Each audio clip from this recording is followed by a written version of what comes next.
Family, we have giants in our midst, and in this moment, not only do we get to meet them, but we get to give them the credit and the praise they deserve. They are educating, creating, providing resources, doing what they can to make the world better, our world better.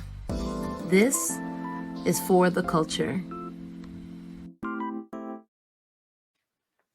Okay, showtime. I'm so excited. Thank you so much, Devon Lipscomb. Thank you for being here and joining us on For the Culture. Family, we have another giant in the room, and I'm excited to introduce him to the world, at least the people in my world who don't know him yet. So, Devon, thank you for being here. Thank you for having me. I am over the moon, my brother from another mother. Let's start off with who you are and what you do currently. Short version or long version. My name is Lipscomb, and I am me, right? I'm that person who's trying to be the best version of himself every day of the week, constantly striving and thriving to be an example. I am 38 years old. I'm from Brooklyn. I'm currently a student, full-time student at Penn State University.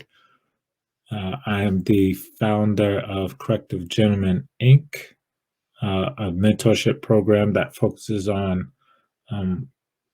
currently and formerly incarcerated individuals, or justice involved is the correct terminology. And et cetera, et cetera, et cetera. So there's a lot more that I'm sure we'll touch on as we go forward. Thank you. And yes, we're going to unpack because you wear many hats, many hats. Let the people know, where were you born and raised? Brooklyn. I was born and raised in Brooklyn Hospital, actually. So I am that Brooklyn dude, right? So yeah, I was raised in Bushwick, and from Bushwick I moved to Crown Heights. I spent a good part of my youth. Actually, I spent a significant part of my youth upstate New York, bouncing from several correctional facilities. And from there, I moved to the Bronx. From the Bronx, I moved to Pennsylvania. Yeah, BX. So, ironically, being down from Brooklyn, I'm not supposed to like the Bronx, but that's not the case. I actually thoroughly enjoyed the Bronx. Bronx doesn't have to be a bad place. I'm that outlier, though, so it's okay. That totally makes sense. You're different. I don't know how to do that. You're different. And is your family from Brooklyn? Is your family from anywhere else? So my family's from everywhere. Right now, I currently have family that lives in Brooklyn. But as I've been learning over this past week, believe it or not, so I know a lot of my mother's family is stationed in the Bronx, but they are there by way of North Carolina. Yeah, I have some family members that are literally tracing our roots. They have traced our roots back to the plantation that we were on, and so I've been learning some things about myself this past week. Like, I now know who my great grandfather is and my great grandmother. But I know my grandfather's family is also from Roanoke, Virginia. So okay, I have roots in the South that I didn't know of. I always thought I was just that Brooklyn guy, right? That's amazing. Yeah, and I found out this week also, rest in peace, my dad was born and raised in the Bronx for a good amount of his time. This is amazing. I caught you at the right time then. Like I said, growing and learning every day. That's beautiful. And I want to take this all a different way, but I'm going to focus at the topic at hand for the culture. Okay, so you're currently a student, founder of your mentorship program. You do a lot of work in the community as well. So let's kind of get into the nitty gritty, because you do, again, wear a lot of hats. What are some of the projects that you're working on currently? Okay, so currently, I work for Penn State for a program within Penn State called the Restorative Justice Initiative, which is a prison education program. We are currently in 5 different facilities, including our county jail. And what we are looking to do is build access, credit bearing access to degree programs inside of correctional facilities. We've also been working on a statewide initiative to make sure that when things do take place, when we do get accredited and we get those second chance Pell Grants rolling inside of the system, that we have a collection of schools where individuals can start taking their educational programs inside, and they can go ahead and transfer to outside universities. And so I'm a part of that. Inside of that, also, like currently, we are working on a Justice Education Week, where Angela Davis will be our keynote speaker. Yeah, it's dope.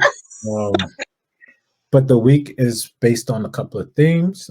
We have reentry support, we have barriers to reentry, we have carceral reform, and we're going to end the week with restorative justice trainings. So, on That's top of amazing. that, outside of that, that's my paid work. I also am the president for our student club. So we do the community and on-campus activities. So the training that's going to take place initially was born out of our group, because of my background. I'm always looking for I don't like the word restore, but that's what it's called at the moment. Like, we look for restorative practices.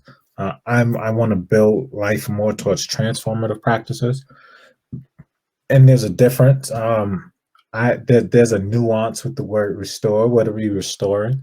Are we trying to put things back into the same oppressive state, or do we want to transform it and let it grow? Right. So can I pause you there? Yeah, I seen your face light up. Because you were the one that introduced me to transformative justice, right? And so for anyone that doesn't know, can you explain first and foremost what restorative is, and then what transformative is? So restorative justice in itself is a set of practices from that originated in indigenous populations, where if a harm happened inside of a tribe, they would bring people into this circle and work to repair it. So essentially, because we're westernized, we we co-opted this practice. Be nice to mine. So we use this practice, whereas there's a model where we are working to do things with people instead of for them and to them. So we want to move out of this punitive model and start moving into a restorative model. But again, and let me keep that going forward. And so this is where this is used to in schools, right? So our school up here is trained in restorative practices, not the university, but our school district. There's several schools across the United States who have restorative practices as a principle. And this is how schools have been working towards reducing school to prison pipeline activities. How successful are they? It's questionable, but it's there. And so we have to at least acknowledge that. Transformative practices has recently emerged where, again, we're looking at that. We're taking a critical lens and we're looking at what harm was created. How do we get to the root of that harm so that we can make sure that it doesn't happen again, right? And so it's no longer, and I hate these words as well, so I'm just going to use them to put it in a context, a victim offender approach. I like to say person that was harmed and the one who caused the harm, which is this not the same thing, right? Because depending on who you're talking to, or who's doing the talking, they both have been harmed um, by Mm. something, right? Um, without adding that context to it, we miss the opportunity to transform what actually took place, and we miss that real, true healing. So this is really hard to stay on topic because you know that I want to ask you 37 kabillion questions about the work that you do. And this, well, actually, you know what? This is actually a really great segue because you are from Brooklyn, lived in the Bronx, like you're a New Yorker, true, like true blue, formerly incarcerated, now in law school. Like you are an On enigma. my way to law school, not yet. Right on your way to law school. But you are an enigma, right? Like these, you literally are the image of, in my opinion, what America is terrified of. You know, like educated Black man, making a difference in the community. You've taken the experiences that you've gone through and transformed them so that you can help other people, right? To make it out of their situation, circumstances, to grow so that they can also be educated, so you can reform the justice system. You were the one that taught me about ban the box. And so, all of that being said, you know,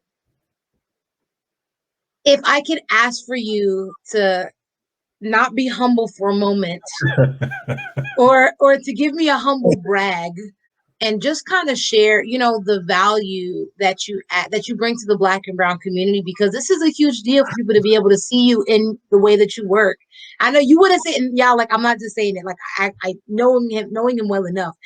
I know this is going to be a pull, but I'm gonna ask if you could just, standing from the outside looking at the work that you're doing, what value, you know, is it that you get to bring to Black and brown communities? Um, okay. So again, so context matters. So I guess I should start at saying currently, with all of the things that I've already mentioned, um, as far as my work experience and the things that I'm trying to do um, with my mentorship program, being a full time student, I'm studying for the LSAT, so I'm preparing for law school 2022. I am currently running for Borough Council um, where I live, and this matters simply because um, I spent my youth again. I briefly skimmed over it. Um, from 14 to 20, I was in and out of prison, juvenile detention centers, um, recovery programs. And for me, the one thing that has been consistent in all of this transitions, so I've been home about 18 years now. And so I gotta, yes, I came home and I never went back to prison, right? I've done things to go back to prison, but I've been fortunate enough to have someone work with me through that transformative process, right? And so the reason I talk about transformative justice is because I lived it without ever knowing what that word meant until I got to school, and I started learning and started doing this work. And so, what I think I bring to the Black community is lived experience. Right? I'm talking about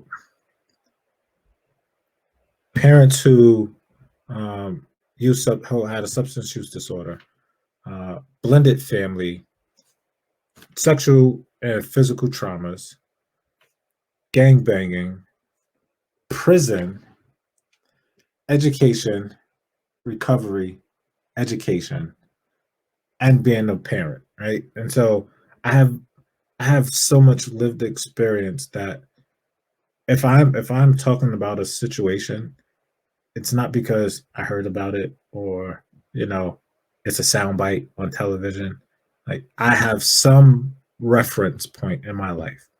So I can't go to a brother who just came home, whether from county or prison, and be like, "Hey, yo, homie, you need to go and like not relapse, right? Because relapsing is going to deter you about 2 years from whatever your goal is."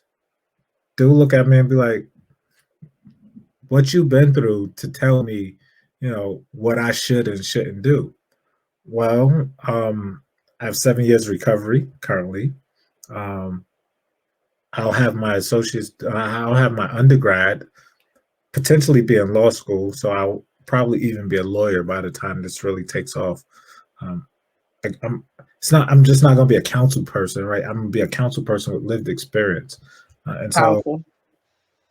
my. I remember, and I'm going to give them a full shout out because I typically just give them a half of a shout out. Um, there was a pastor I met in North Carolina named Joseph Pridgeon, right? And I remember when I was going through probably the darkest point in my life. I was already home for quite some time, living in Pennsylvania, and I used to be like, "But why me, right? Why am I going through this, right? Why does my life have to suck?"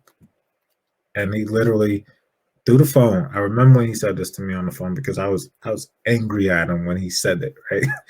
He's like, "Well, you have a program that you're trying to design, right?" I was like, "Yeah." He's like, "And it's going to deal with formerly incarcerated people, right?" I was like, "Yeah."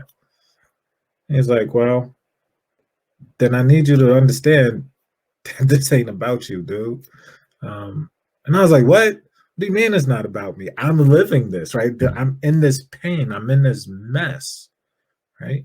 And he said, "But it's not about you because God set you on this path so that you can be able to relate to almost any situation that comes across your path when you build this nonprofit program that's going to help or at least work with because people don't essentially need our help, right? They just need somebody to work with them and to give them access, right? I'm not a savior. I can't save you.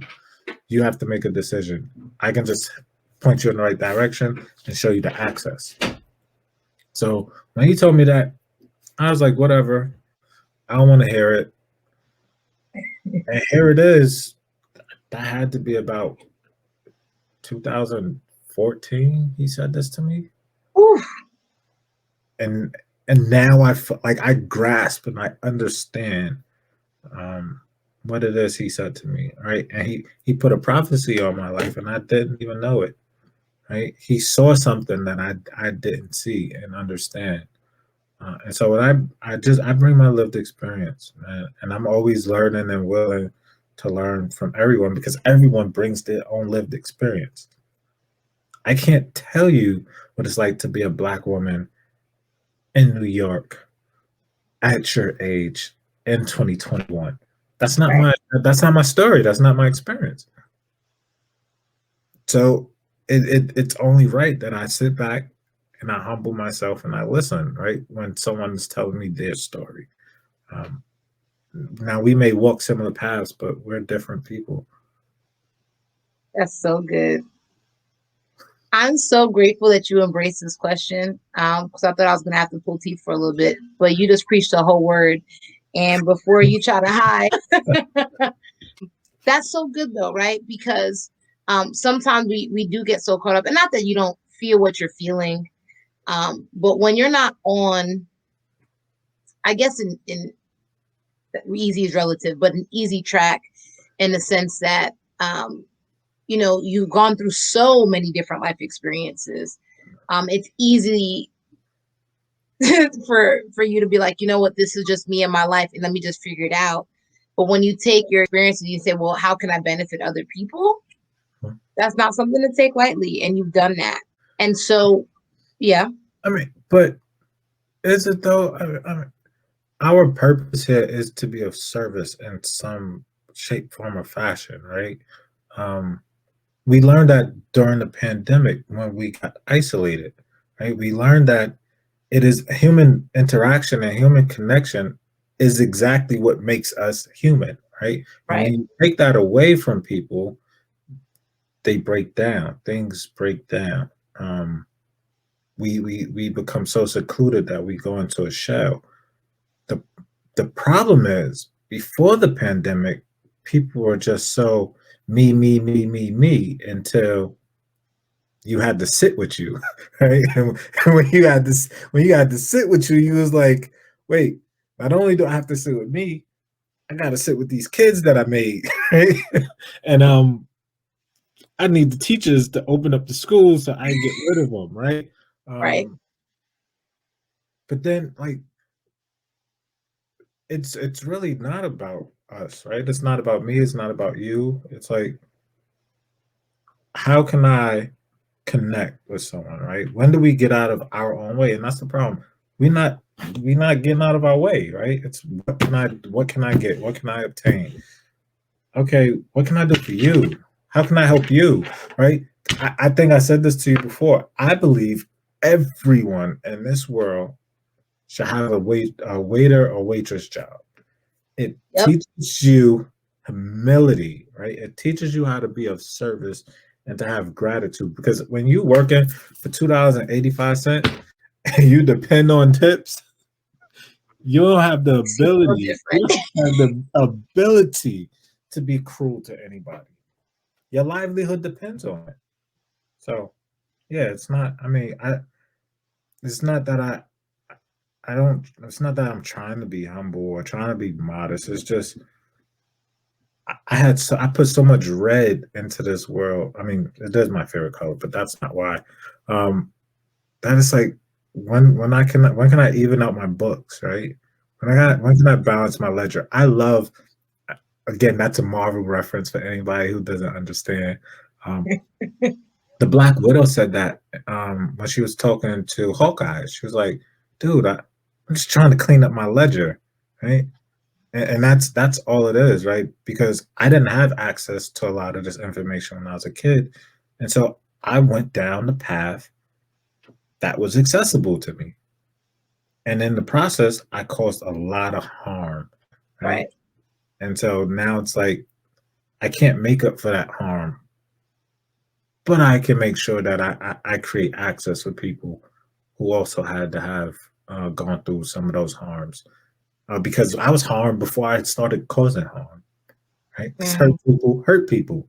Yep. It's not a cliche. It's a fact. Right? And so I do my best not to cause harm these days. And in the process, I want to help people heal because I'm still healing.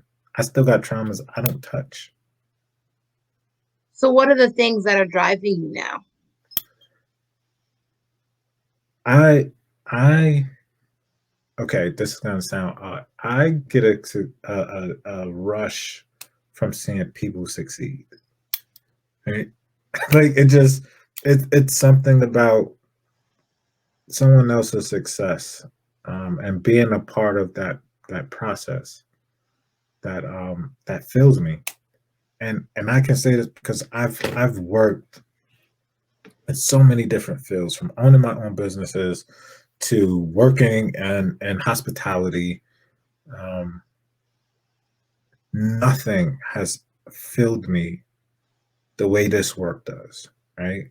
Um, Being amongst people who share my identities or working towards something that helps people share my identities.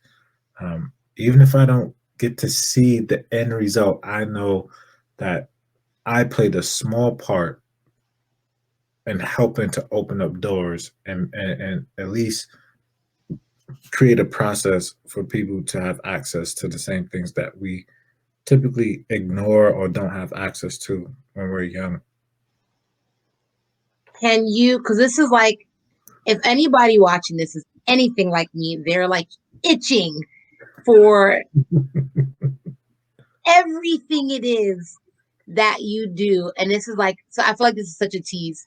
It's just like a taste, but like, what are, because you have a lot of hats, right? As Yeah. it is, right? You are divine, period. And then you are a husband, you are a father, you are a friend, you are future council member, you are future lawyer, because I get to speak these things, and so many other titles. Can you just give us like the rundown of where you're at, and all the projects, Um, all of them that you can remember? I know it's a list. uh, I'm in my last semester of coursework for my undergrad degree in rehabilitation and human services. I am 9 weeks away from taking my LSAT. Scary. I am 1, 2, 3,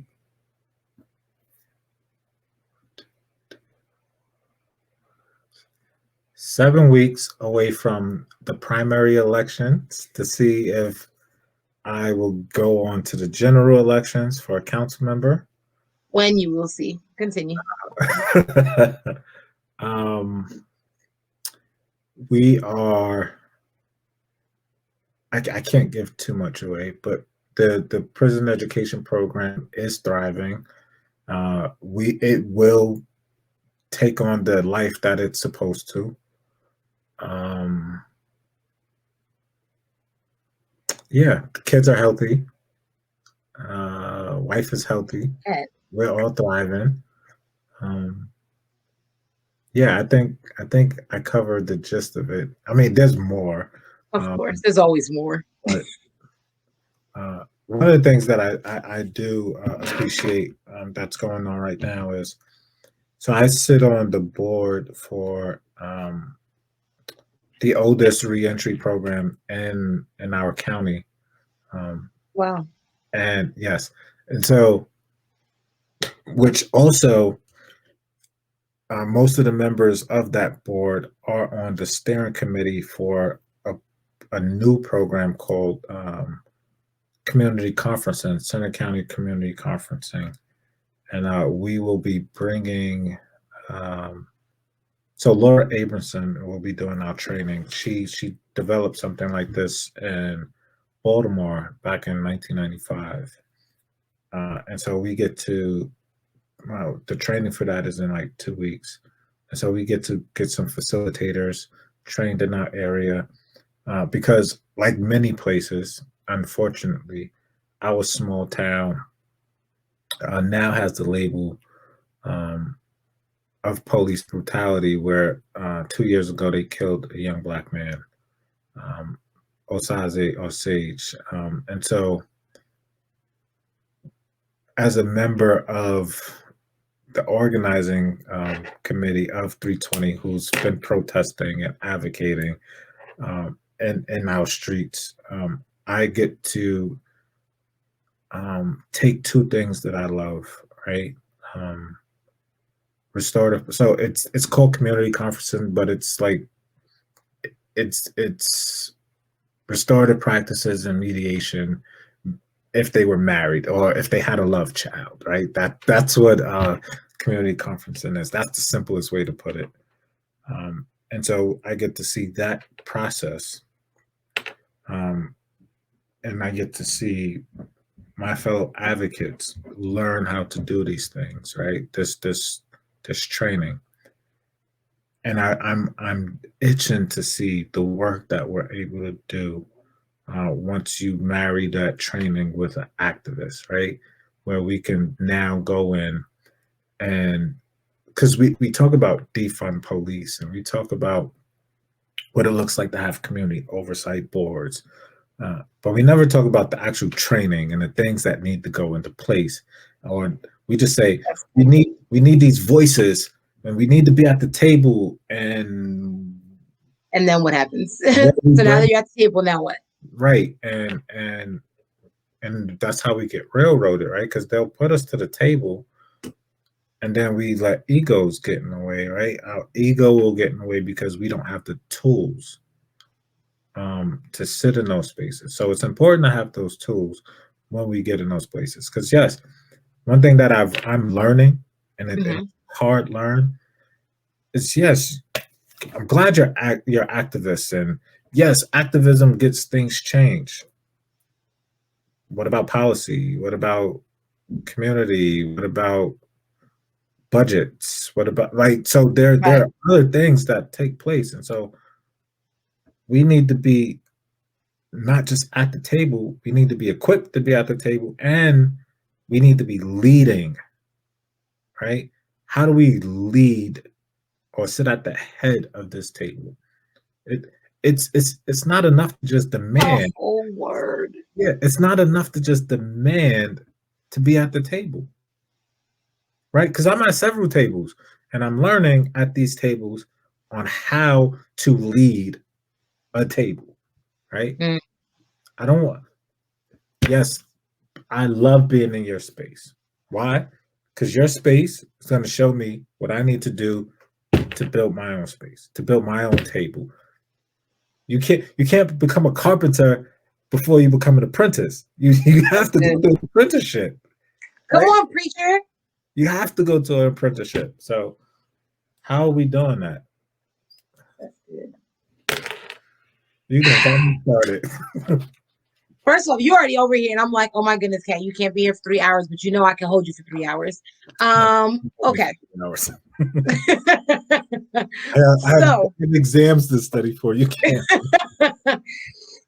okay. So, last few questions I have for you. Go for it. First You of got, all, you got another 30 minutes out of me.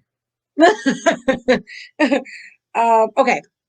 You mentioned someone earlier, but are there any other partnerships or folks that you'd like to just shout out for any reason? Shout out. So I want to shout out, and I'm going to start at what's immediate close to me. I want to shout out my wife, first of all, right? For being amazing. Um, literally, and I'm saying this to the black men in particular. Um, a woman is not your place to heal. But if you find a woman that will allow you to be your place to heal and you don't treat her right, shame on you. Do not heal and scar that woman and leave her, right? My wife allowed me to heal. Um, and now I'm watching her blossom, right? Because she also had to heal herself, right? Because I didn't know how to help her heal, right? Because Wow. I was hurt and healing. Um, and so I want to shout out my wife for being her, right? Wow. Without her, none of us would be in existing, her or me, right? So that's my first shout out. Um, That's a good one. my my second shout out is the Office of Education and Social Equity inside of the College of Education and at the University of Penn State. Well, Penn State University. I said that wrong. We are not at UPenn. Sorry, UPenn. You don't get that credit. Um, and the entire team there, right? Because Dean Schmidt, Efraim Marimon, Brenda Martinez, everyone, like all of the students, um, our dean, Dean Lawless, all of these individuals have made it so that I can grow, right? Yeah. Academically grow. Where my wife held me down, like in that emotional, spiritual healing, like they've given me that academic nurturing that I needed, right? Um, Shout out to the PRCC, the Paul Robeson Cultural Center, and Carlos Wiley. Shout out to Dr. Jessica Henry. Oh my God, she is dope. Dr. Pia Smalls, like so. That's Penn State, right? But then I want to give a shout out to all the brothers and sisters who are incarcerated, who are looking for that little bit of access, whether it's hope, whether it's educational paths, whether it's counseling, whether you found God. I want to shout out you for uh, finding the ability to seek out more. Um, I want to shout out my brothers, like all my brothers who are formerly incarcerated that are in the streets thriving, and sisters. I don't want to leave y'all out. I apologize because Hey, that's kind. Thanks. stop it. Um, because there are so many justice involved scholars Hmm. literally across the United States making waves. Um, I have so many on my page. I'm gonna respect that anonymity and not give out too much on here, but they know who they are. Um, I want to shout out to my brothers like Darnell, right? Darnell Watkins, and Distinguished Cuts up in Albany. Brothers that I hit the pavement when I was younger, who are now successful business owners, right? Making the huge strides in our community. Um, who am I leaving? I'm forgetting someone. I'm forgetting a lot of people. I know I am. First Um, off, you're everywhere. I'm sure you got like everywhere. You mentioned 320 earlier. Shout out to 320 Coalition, the entire 320 Coalition. Shout out to my campaign team, the people who PA United, Central PA United, 320. Without them, I would not be running for office, um, because this is not something a person wakes up and say, "Hey, you know what? I'm just gonna go put myself out there and uh, join the Borough Council." No, That's not how it happened. no, that's not how it happened. It Of happened a funny story. It happened at a protest. Um, course it did. It's yeah, perfect. it happened at a protest. I was reading 320's list of demands. Mhm. Um, and we were directly talking to our borough council. And literally after I read the demands, I said, if the borough council does not want to take us seriously, I will just put my hat in the ring and run for office. Boom, foot goes in mouth. Boom. And the rest is history. Literally, I want to say a week after, someone contacted me and said, "Hey, were you serious? Here's this training opportunity that I think you would like." And I took the first training with PA United, and they asked me to make a commitment in December, and I made that commitment in December. And I took the second training, started in January. I just finished a couple of weeks ago. I made my announcement in March. Here I am. And here you are. Priceless. Well, I'm excited. You already know I'm excited. I mean, I'm more claiming excited it. than I am. I mean, but imagine this though, right? Um, Being 14 years old, running the streets of Brooklyn, one felony under your belt, gang banging, like hard. I'm talking about 97 in Brooklyn, gang banging. Right. Fast forward, what is that, 20, 23 years now? Almost 23 years later, give or take. So I've been home 22, 24 years. 24 Mhm. years later.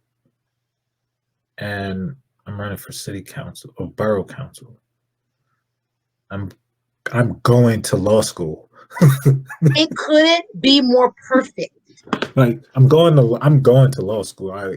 Even if I don't get counsel, I know I'm going to law school. Right? Can That's we set the scene? This is like the perfect ending to a black movie.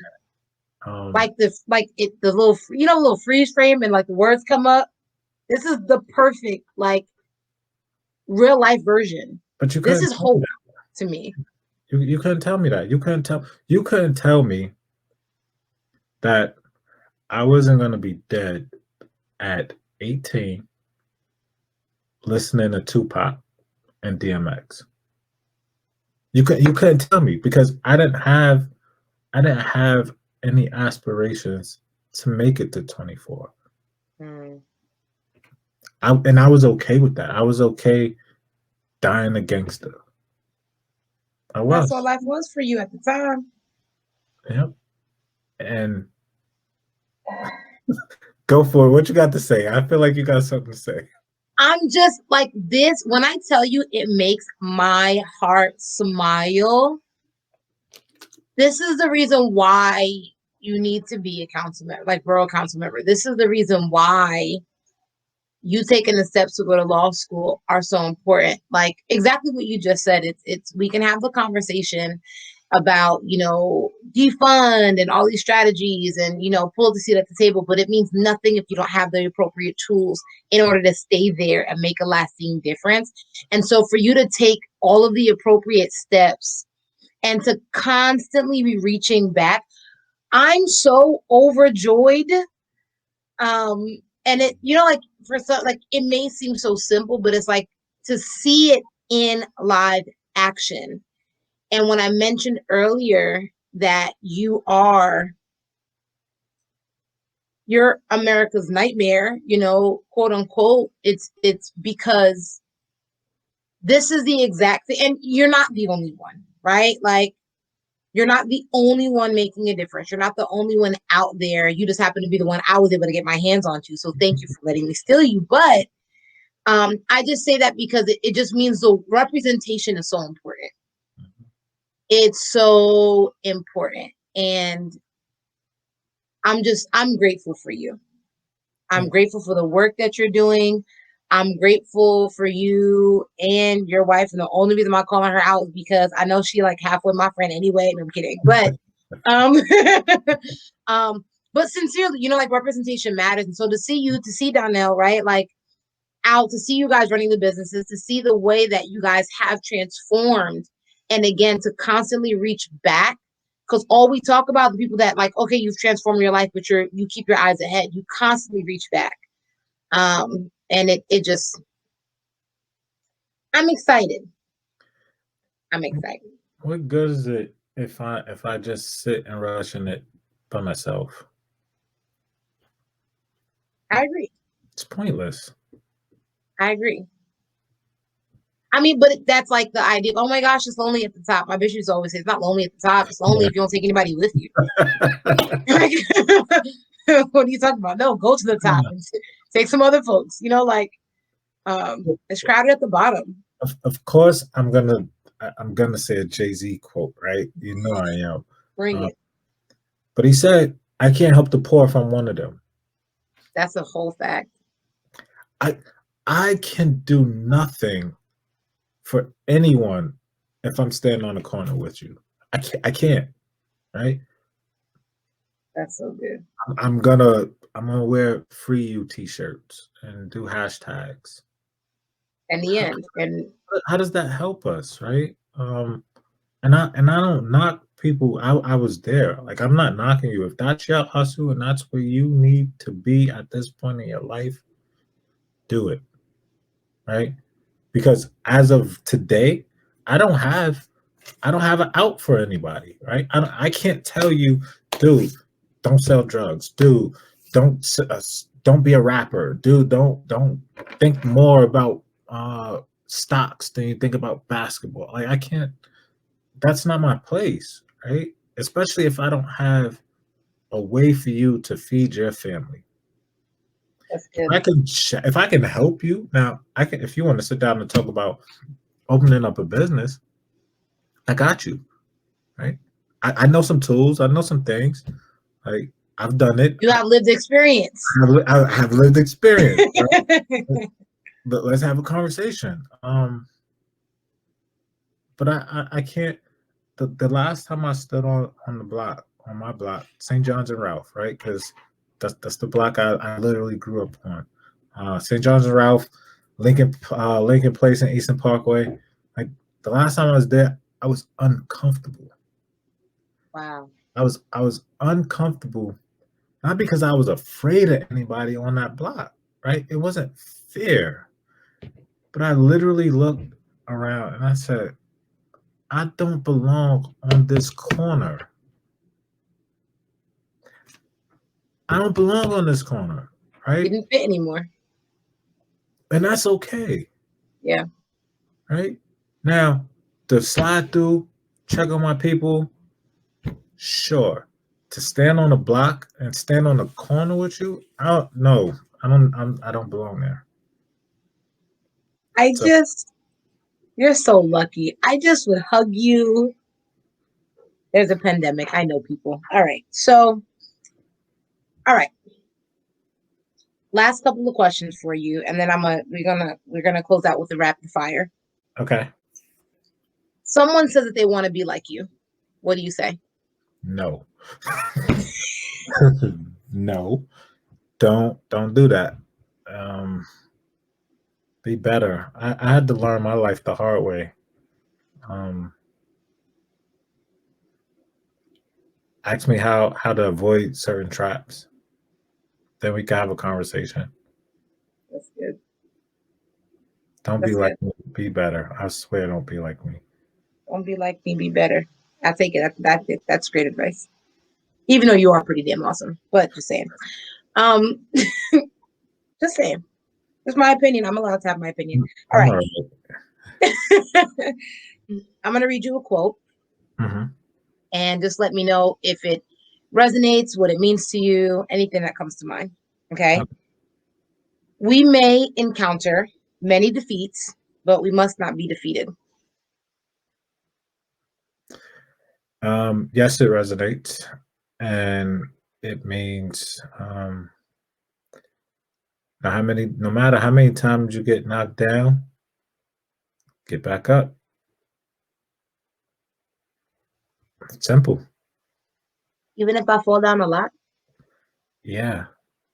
All right. So and I know I'm going off track again. Before I got my job at Penn State, Mm-hmm. literally when I first moved to Pennsylvania in 2009, people literally told me, "I'm sorry, Divine, Penn State will never hire you. You have two felonies. They do not hire felons." My first job at Penn State was I worked at the hotel, the Penn Stater. Wow. I I interviewed for that job prior to the time they hired me. They gave it to someone else. The second time I applied was between that first interview and the second time when they actually hired me was almost 8 years. Almost 8 years. Wow. I literally, I literally put an application in every year. Every year. And I said, before I leave this state, I'm going to work for this university. And I did. That's powerful. I've had two positions at Penn State already. So That's powerful. keep going. I don't tell if you want to see me succeed at something, tell me what I can't do. You're one of those. Yeah. I'm, tell me I ain't going to law school. Watch me go. I got something for you. Right. I have something to prove now. What's your next? What you got for me next? That's good. You know, I was about to be like, you can't send me $5. No. All right. So, um, okay. No. Just that fast, y'all. Okay. Rapid fire. Mhm. Whatever comes to mind. Okay. Okay. Favorite book. Spook who sat by the door. You got to spell that one for me. Favorite quote. I don't have one. Um, A quote you like. it's long, but it's not. It's not Nelson Mandela, but he did speak it. Who are we to dim our light? Um, by dimming our light, we by shining our light, we give others permission to shine theirs as well. You know what quote I'm talking about. But I Yep. don't have a favorite quote, but that's It's a close. good one though. I can get as close to that one as possible. That's a good one. Favorite food. Uh, I'm a grass person these days. Oof. So yeah, I'm eating. A lot of salmon and Brussels sprouts and carrots and things of that nature. Okay. All Almost, right. I'm almost vegan. Not, I can't stop wearing. First off, you haven't even gotten a vegetarian. You can't claim almost vegan when you're Yes, I still can. eating. Yes, I can. Oh, all Because right. I'm like this close to being done with fish, and Okay. I don't eat dairy and none of that. I mean, this Okay, is that's good. so yeah. Well, go you. Put the bacon on my plate. No, Um, yeah, because he really treats me like his little sister. That's fine. Um, I'm judging you now. I think this is the first time I judged you. wow, is it? This Yeah, is growth. We're getting to a new place. This is good. yeah. Bacon though. Oh. All right, let me focus. Role model? Whew, my wife. Good answer. And I know it to be true, y'all. He's not me. He's not lying. Something you're proud of. My sobriety. So good. One word to describe how you feel right now. I'm thriving. I knew it was coming. And last words for anybody listening. Um, before we can attest to loving other people, we must do the work. My wife calls it shadow work. Um, Hmm. must learn to do that work. Right? It's okay to heal. Um, and if nobody has told you, like we have generational trauma, right? Generational trauma um, that we need to heal from. Um, it's okay to see a therapist. It's okay. It's okay to acknowledge mental health issues. It's okay to be vulnerable. Um, because inside of that vulnerability, you'll find your strength. And that strength will take you to higher heights, man. Like we learn boundaries, we learn self-love. So you can't love yourself if you don't have boundaries, right? Um, and you can't love anyone else. You can't love your kids. You can't love the things that you do. Um, so do some shadow work, right? Do some shadow work. Find out who you are, and don't let nobody stop you. There's nothing, and this is not cliche. There's nothing that you cannot do in this world. If you don't have access, create access. If you can't create access, plug into somebody who can create access. There's always a me. There's always a Katia. There's always a Miss Simone. Right? There's always a Darnell. We are here, and we love you. Tap in, man. And we love you. That Oh, part.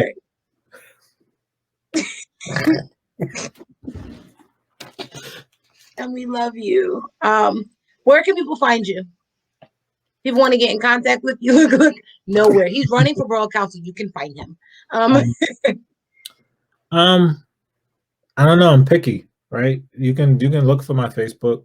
But Okay. if you aren't specific, I'm not gonna answer.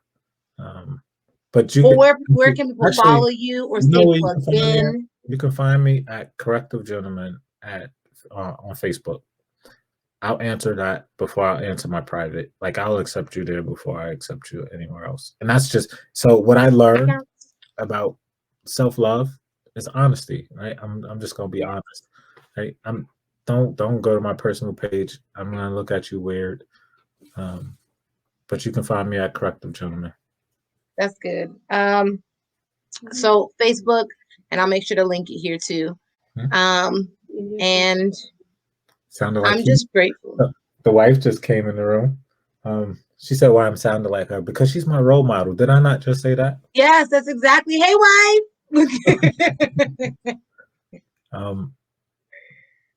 So Facebook. Hey, hey, gorgeous. That was my little peek.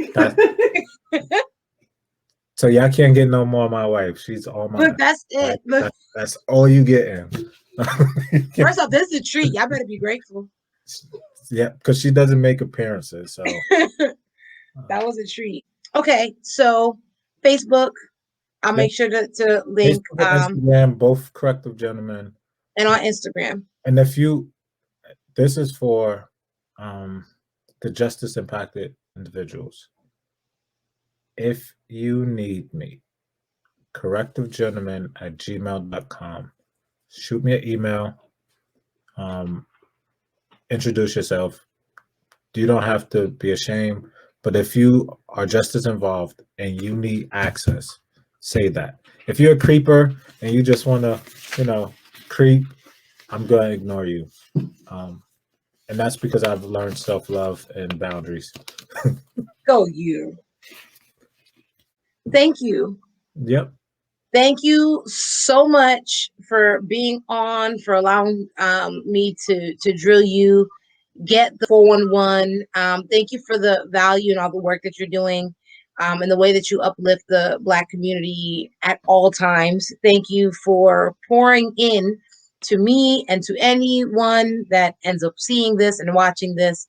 And I appreciate you, and I value you, and all of that. I got you. And for anyone watching, thank you guys for tuning in to For the Culture. Until next time, bye for now.